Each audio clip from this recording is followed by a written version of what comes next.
only way we can protect what we have is by inserting ourselves into the political arena, putting our votes where it needs to be, but most importantly, putting our dollars in the right place and supporting candidates that will fight to protect our interests.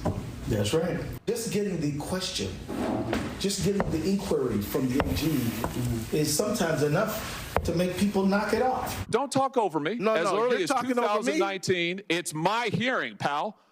As early as I'm not your pal. 2019. Don't call me whistleblowers came to, well, I should call you prisoner because you ought to be in jail. Doesn't know what you're talking about, Oh, sir. no, sir. You now have encountered the truth and you don't like it. Why'd you take their money? Why'd you take their money? I didn't. You took $10,000. No, that's a false statement. $10,000 9 days after the meeting. False statement. You took $10,000. And 2 people are dead because you encouraged them to put themselves into harm's way. And now you're exploiting those 2 martyrs. That was a tragedy.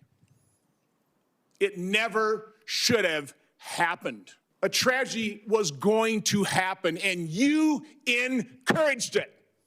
And you ought to feel damn guilty about it. Yeah, sit there and smirk.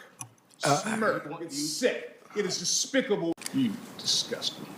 Okay, first we played the tape for you. That was a snippet of Minnesota's top law enforcement enforcer AG Ellison caught on tape talking with soon-to-be convicted Somali fraudsters about taking their campaign cash for his help with state investigators, bearing down on their role in the massive Feeding Our Futures fraud. It was a $250 million fraud, and that was Senators Josh Hawley and Senator Johnson tearing into Ellison at that Senate hearing today. First, it was Hawley going after the alleged corruption overall. Again, an estimated $30 billion in frauds has broken out on Ellison's watch. And also, Senator Johnson was going after Ellison for helping to incite violence on the streets of Minnesota. Now, Ellison is denying everything. Joining us now, National Review columnist Caroline Downey. Caroline, thank you so much. Forgive me just a moment.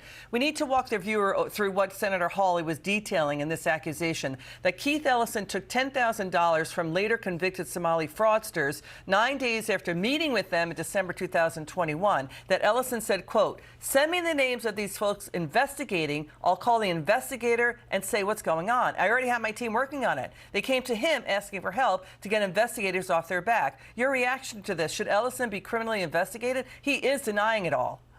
Absolutely should face a criminal probe, because at first glance what Keith Ellison did with Feeding Our Futures looked like incompetence, the fact that he failed to investigate what looked like blatant fraud. But the fact that he received that campaign donation suggests, no, this was really nothing short of corruption. And Minnesota, Liz, has just become ground zero for the most abusive state governance, abusing federal resources in the form of these Democratic officials enabling the fraud or turning a blind eye to it. And now we also have abuse of federal assets, personnel, and laws because of how these officials are enabling anti-ICE activism and even obstruction.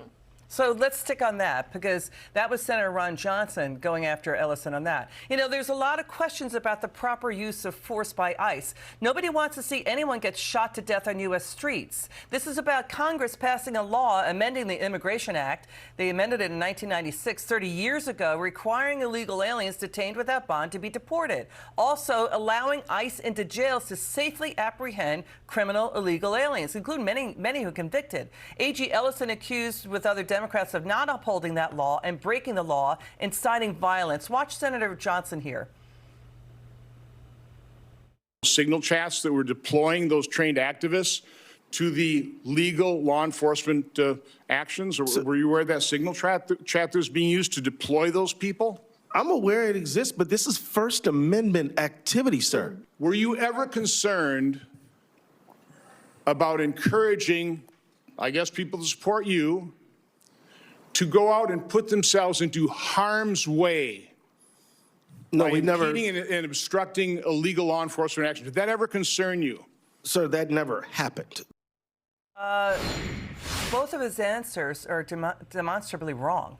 I mean, all right, let's go through the signal chats. Is it free speech to talk about plans to violate and break the law by impeding ICE. He's saying that there was no impeding of ICE and obstruction of ICE when ICE was attacked on the streets in Minnesota. Let's back up. Caroline, you've talked about it.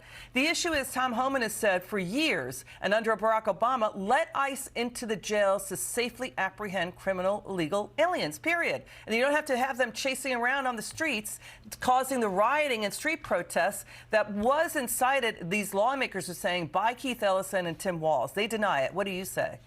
The problem is always sanctuary city policies, Liz, and Tim Walz claims that Minnesota is honoring ICE detainers, but they are observably not doing that, making it almost impossible for ICE to operate there. The best thing they could do right now is crowd control. All right, and they're not trained in crowd control, right, Caroline? No, they're not. But see, if the local law enforcement would help with that, they don't have to bother with the arrest. If they don't want to do the dirty work that ICE has to do of making the arrest of illegal aliens, the least they could do is actually help get the activists and the agitators out of the way. Yeah, everybody gets about focusing on criminal illegal aliens. You know, we know about illegal aliens, not, you know, breaking into people's houses and taking people out of their homes. That has been a serious debate, too. But we're talking about criminals here. Caroline Downey, thank